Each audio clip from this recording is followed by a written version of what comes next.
Hello everybody and welcome back to TJ's Lego Room.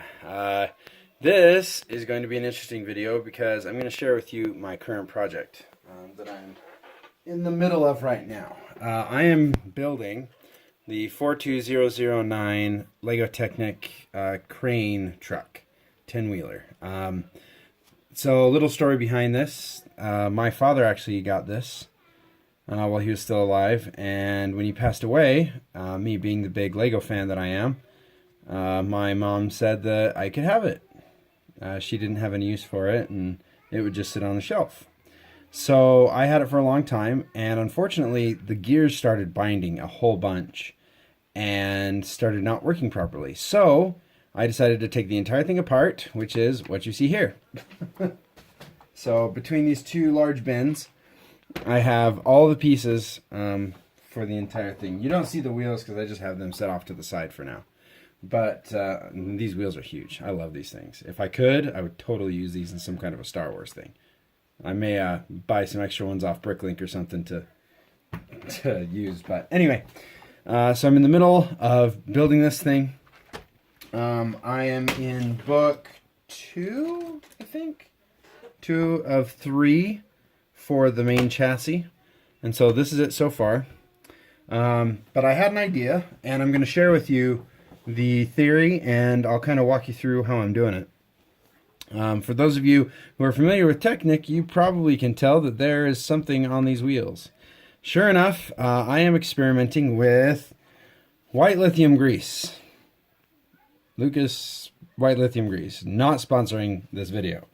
I don't have sponsors. I will take them if anybody wants to. So anyway, I'm using white lithium grease on all of the gears and all of the axle parts that spin.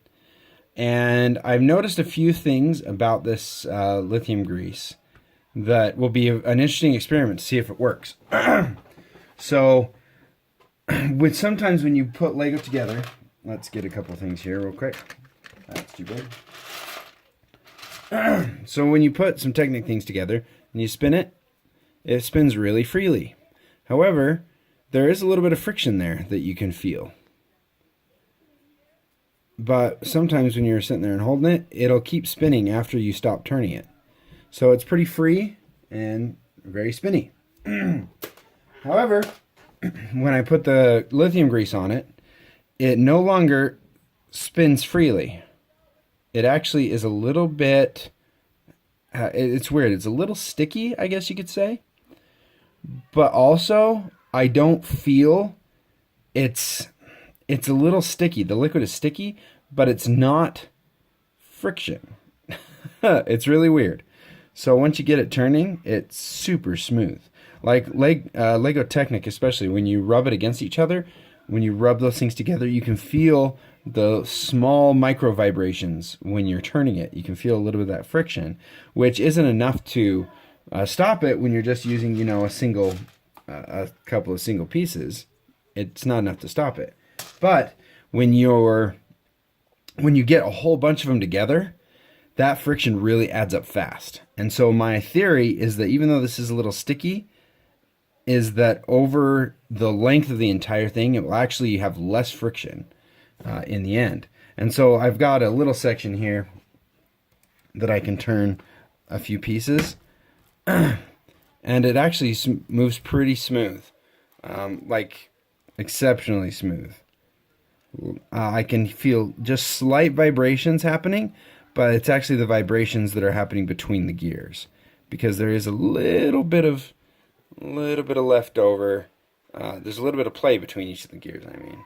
So you can see right there, I can turn it like this and it doesn't move, and then gradually, piece by piece, it starts coming together, and it's not very much.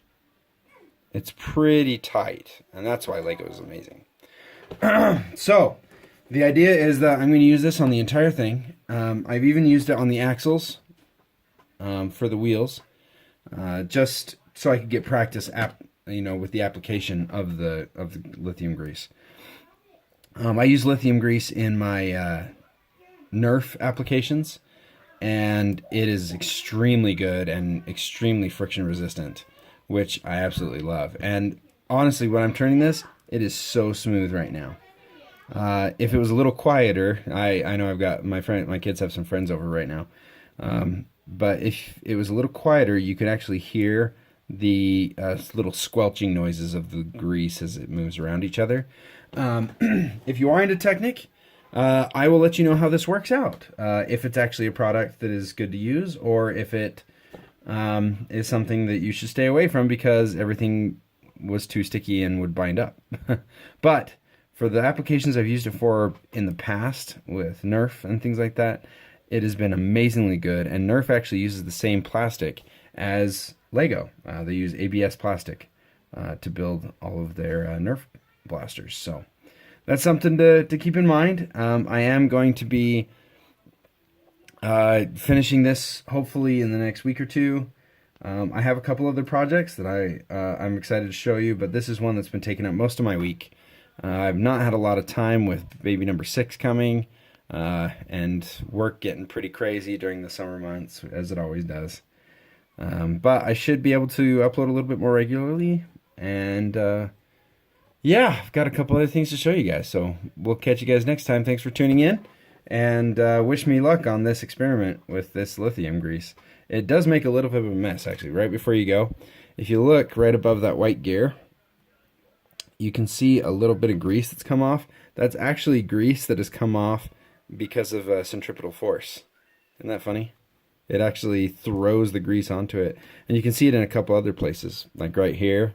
And let's see, what's another one? There's a couple spaces in there that have gotten the grease thrown off of them. A lot of this stuff I won't be able to re-grease later, and so I'll probably jump in there and put some extra grease inside it after the fact. But yep. And then I can't move those ones right now because they're not attached. But yeah. So anyway, thanks again. Thanks for sticking around. And we'll catch you guys next time in TJ's Lego Room. Bye.